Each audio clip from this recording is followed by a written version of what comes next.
now take you to the broadcast of It's Time with Reverend Nathaniel W. Martin. Here's Reverend Martin. All right, thank you, Dr. Blackwell. And let me say Hotep Abaragani, even though Kwanzaa is over, to my Africana Studies contemporaries and colleagues all. And let me say good morning, good afternoon, good evening, because I don't know what time that you may chance across this broadcast, but I hope it will be helpful to you. But let me start over. Let me say good morning, good afternoon, good evening, but certainly never good night and never ever goodbye, because I find goodbyes traumatizing. Again, my name is the Reverend Nathaniel W. Martin. I'm the pastor of the New Life Institutional Baptist Church here in the city of Los Angeles. And we're located at 8916 South Main. We're being hosted by our sister church, the Shiloh Missionary Christian Church, which is pastored by my good friend, the Reverend Dr. Della F. Holliday. We invite you to come and worship with us. The offering that you're looking at, or viewing, or listening to, hopefully, is entitled It's Time, which is a social justice offering. And although we need to be preaching, we're going to preach a different way because of the press of the news and the moment are momentous. I'm sure you know by now that South Africa has taken Israel before the International Court of Justice and has made their case on yesterday, which is Thursday, and today was Friday. So what Israel has now finished their defense to the charge of genocide. And you know, genocide is a very difficult statute to approve or to defend yourself against. And the International Court of Justice was created in order to never have again happen what happened to the Jews during the 40s, 30s, and 40s, when their number were subjected to Hitler's final solution, which was the Auschwitz and Dachau and all of those places where they were systematically murdered and killed. Come full circle, and here is Israel doing to the Palestinians the same thing that was done to them, and we are asked to turn a blind eye. But thankfully, South Africa said we can't turn a blind eye. We said never again to Rwanda, to the Rwandan genocide, and we said we would never stand by and let that happen again. And so we are going to speak up. And they actually brought their case against Israel. An irony of ironies, because, like I said, the genocide statutes were created following the World War II and the Nazi pogroms that they committed against the Jews. All right, now. The first victim of war is always truth. That's what some journalists have said. And truly, in this Israeli-Hamas war, there have been a lot of journalists on the Palestinian side who have been killed, 103 at last count. Which brings us to these statements here, which I found that interesting that we should all take note of when we are looking at the news from overseas. Okay, CNN runs Gaza coverage past the Jerusalem team operating under the shadow of the Israeli Defense Forces censors. In other words, whatever comes out of there has been filtered or censored by the Israelis before it is allowed to come over here to the United States. which I find an outrage within and of itself. How is it that another nation can censor the news of the so-called greatest nation on the face of the earth? But you got Benjamin Netanyahu critiquing and criticizing and censoring the news that we see here in America from over there. Let me continue. Whether reporting from the Middle East, the United States,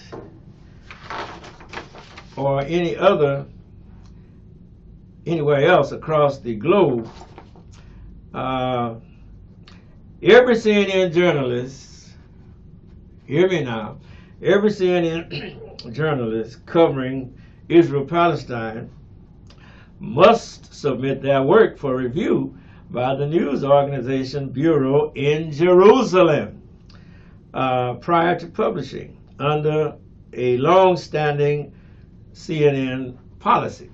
All right, I didn't know that. While CNN says the policy is meant to ensure accuracy in reporting on a polarizing subject, it means that much of the network coverage of the war in Gaza and its reverberations around the world has been shaped by the journalists who operate under the shadow of the country's military censors, meaning Israel's military censors, not the Palestinian military censors. All right? Like all foreign news organizations operating in Israel, CNN's Jerusalem Bureau is subject to the rules of the Israeli Defense Force census, which dictates subjects that are off limits for news organizations to cover, and censors articles it deems unfit or unsafe to print.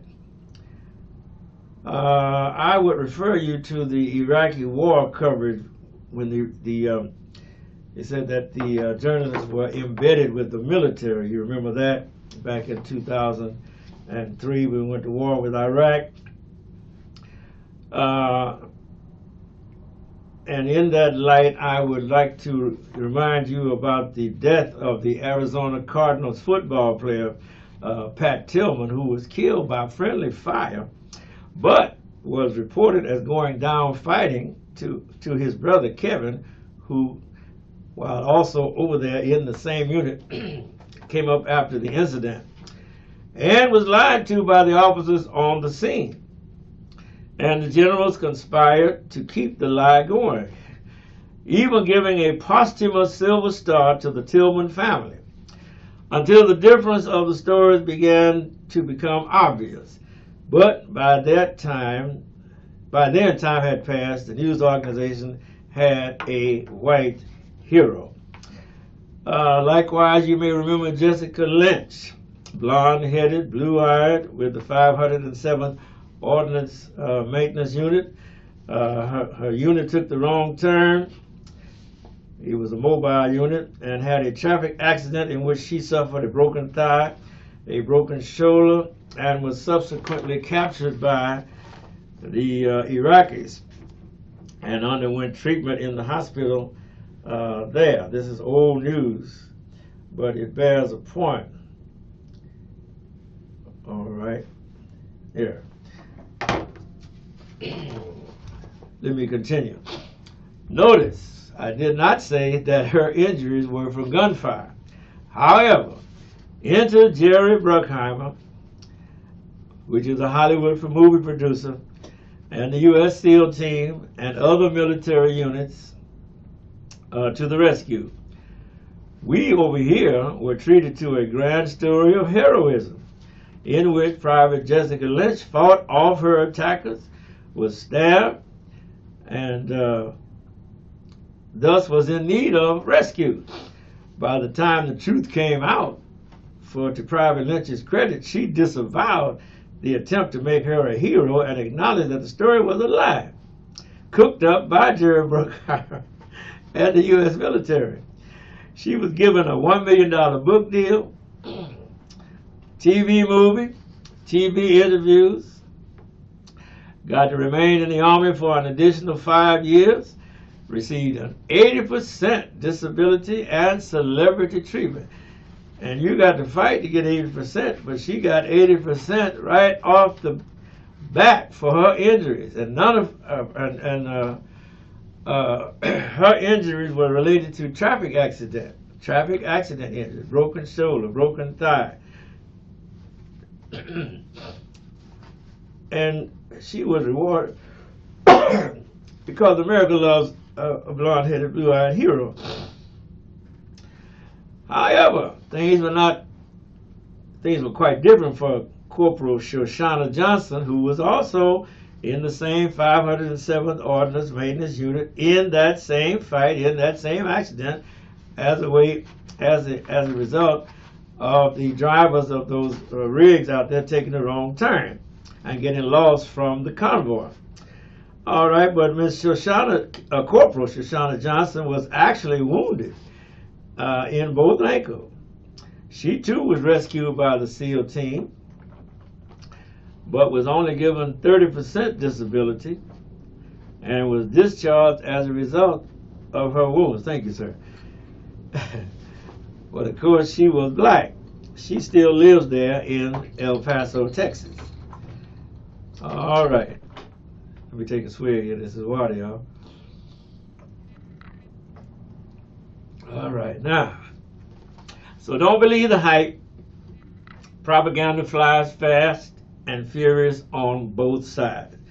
And yes, Israel will lie as fast as the U.S. will lie. Before I move on, let me do a follow-up on last week, my report that I put out there about June 8th, 1967, 6-Day War. I didn't mention the captain's name of the U.S. spy ship Liberty. In fact, I didn't have the name of the ship either. But the name of the ship was Spy Ship Liberty. It was operating in the Eastern Mediterranean.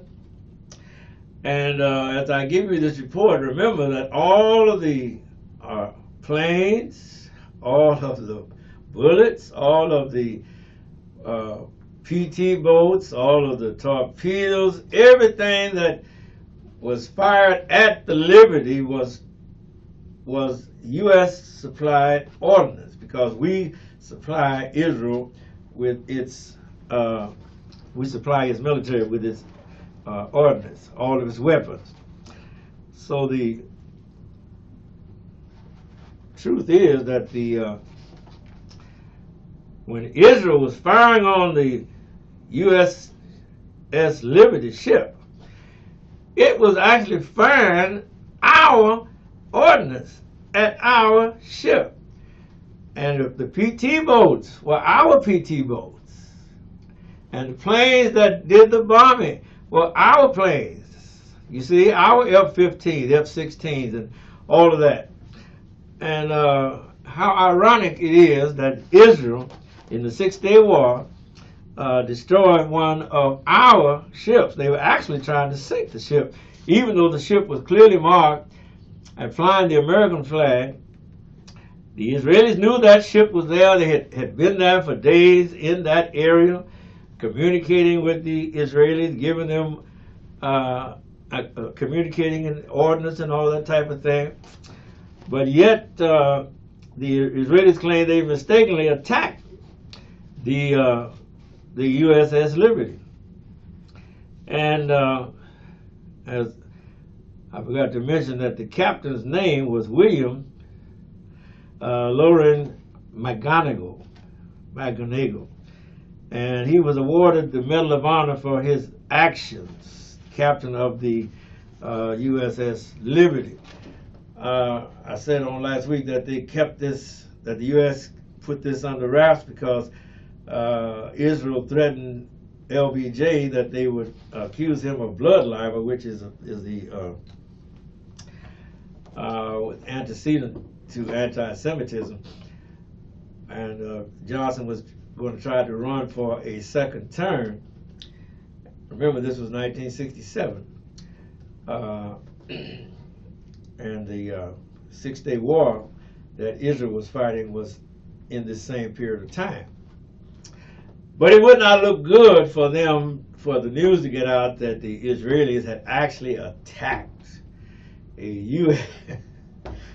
U.S. warship flying an American U.S. flag in Eastern Mediterranean. And everything that the United States does is to help Israel. And yet they went over there and knowingly attacked and were tempted to sink. Now, if they could have sunk that ship, there would have been no remains for nobody to find, because the PT boats were firing torpedoes and using their 50 caliber machine guns against that ship. And it's only by the grace of God that ship didn't sink. They killed over 100 Americans on that ship and got away with it, because they told Johnson if he said anything about it, they would accuse him of blood libel. Now, how they structured that was they were able to seize one of the missile batteries that the North Vietnamese were using at that time and bring that to the United States and present that to them. And their diplomats, you have to watch that Israeli lobby, were able to finagle Johnson into squashing the investigation into that incident. You know, whenever a ship gets into a fight, there's always an after incident report thoroughly to see what did we do wrong and what could we do better. Well, that was squashed. Johnson squashed it.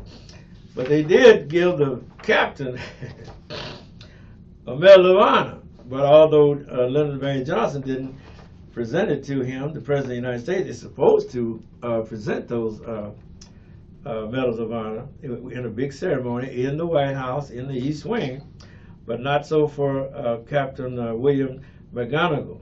It was done by some other official, and they told Captain McGonigal to go, good job, and don't say nothing about it. All right. Now, I said earlier that Israel has taken the, South Africans have taken Israel before the International Court of Justice, and charging them with genocide and attempting to get them to cease and desist these genocidal attacks that they are conducting against the Palestinian people.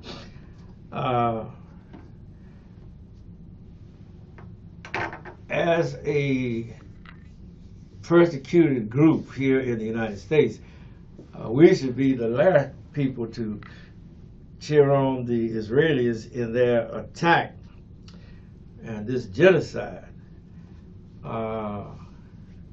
knowing that those same sentiments and attacks have been delivered against our people here in this country. Let's take what one of the Israelis called and said, we're going to do a Nakba. Now, the Nakba came about in 1948 when over 750,000 Arabs, who were the original inhabitants of that land, as the Jews began to come into that land. Their land, they were attacked. Their houses were attacked, and it was like what the settler soldiers did here in America to the Indians, or what the white mobs did to the little black towns that used to be plentiful around America because of segregation. And I always think about the Tulsa, Greenwood in Tulsa there, 1921, 1923. where that whole town was destroyed because of their success. And bombs, somebody went and got a plane. They said it wasn't a U.S. Air Force plane, but it was a plane by which they did crop dusting in those days. But they armed that plane with turpentine bombs, and they dropped those incendiaries on the houses of the black people there in Greenwood. And when the houses would catch on fire, quite naturally the people would try to rush out. But what did they do? They rushed out into white mobs who shot them down right where they stood. So they killed men, women, and children, babies, boys, and girls indiscriminately. Well, that is what the Israelis are doing to the Palestinians. Let's listen to them. We must not forget that even the innocent citizen, the cruel and monstrous people from Gaza took an active part. There is no place for any humanitarian gesture. The memory of Amalek must be protested, and that without hunger and thirst among the Gaza populace, we will not be able to recruit collaborators. This is what the Israelis are saying in right now. And it says the parliamentarians have also called for mercilessly bombing from the air, calling for the use of nuclear doomsday weapons and a Nakba that will overshadow the Nakba of 1948. And remember that Nakba of 1948 was the cause of the displacement of 750,000 Arabs, Palestinians, who were peacefully inhabiting that land that the Balfour Declaration and the British, in their cunning, had promised to the Arabs, had promised the same land to the Jews, and had made what you call the Sykes Declaration with the French to manage that land. And so you see how full circle things come. And if it was wrong in Greenwood, and it was wrong in Rosewood, and if it was wrong in Ocoee, and if it was wrong in Wilmington, then it is wrong in Gaza. And people who want to put their heads in the sand are going to have to come to the realization that you cannot let a genocide go on in your lifetime, in your knowledge, in your hearing, and you seeing it on television and on video, but you pass that off as though it's not occurring. The Bible talks about people that close their eyes to evil when it's in their sight, and shut their ears to the cries of the suffering. You have to be careful that you don't poison your own soul. The Bible talks about your conscience being seared with a hot iron, because you knew better, but you wouldn't say nothing. And it's just like watching, knowing a woman is getting raped and you don't call the police. You stand around looking, you're just as guilty.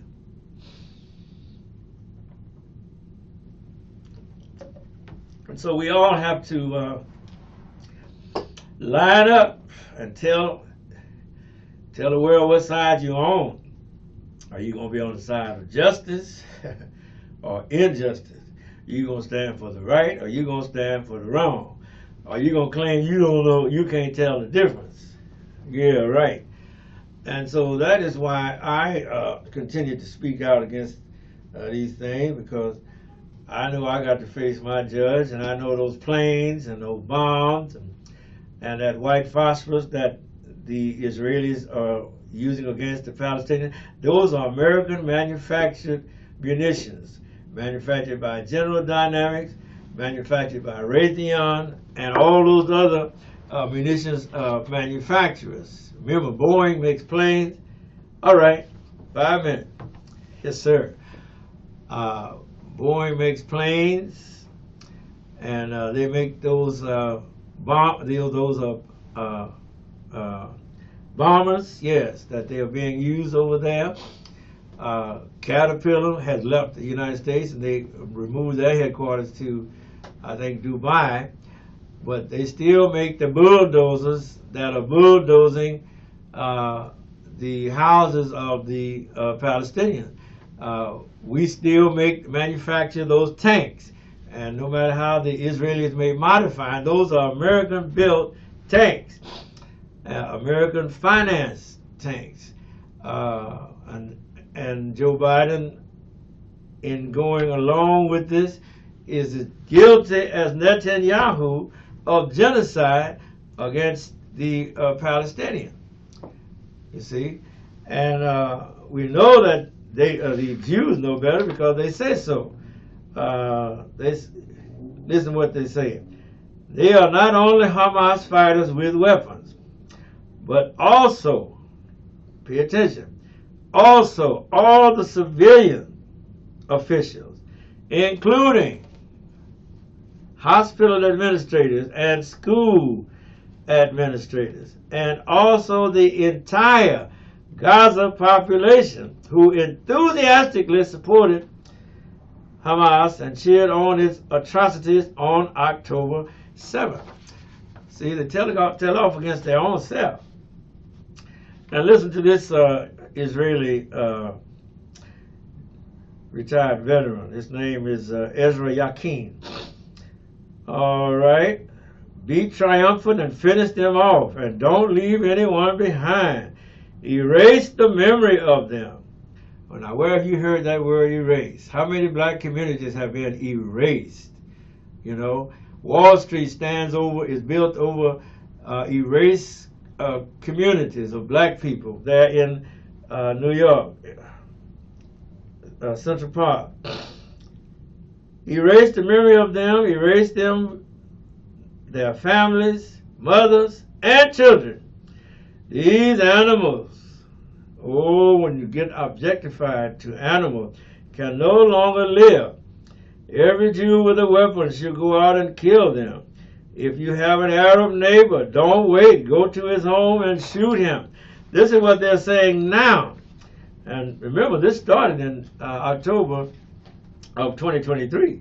And here we are in January of 2024.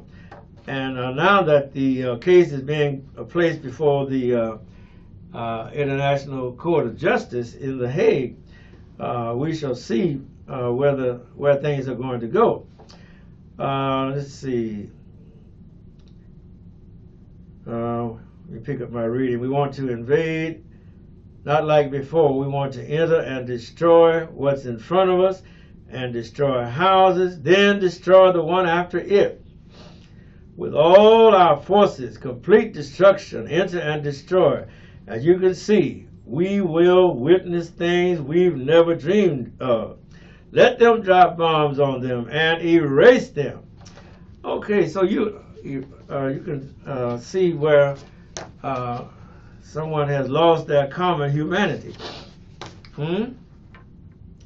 All right, and it says here, this is what Israel has begun to do. We cut the supply of energy, water, and diesel to the strip, but it's not enough.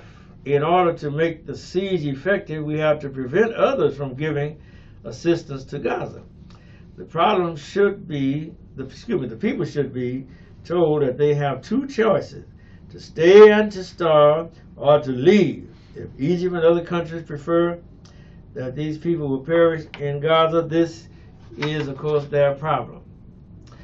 All right, so you see the mindset of the Israelis, those who said never again. And so as we wrap up, we have a lot to think about, a lot on our plate. And like I said, don't believe the hype. Remember Pat Tillman, remember Jessica Lynch, remember Shoshana Johnson. And as I close, if you're working on a job and they don't want to pay you, take Pastor Martin's advice. Don't waste your life and don't work for them. All right? Thank you, Doc. We're out of here. God bless you. Yes, you do. I just say thank you, Lord. Thank you.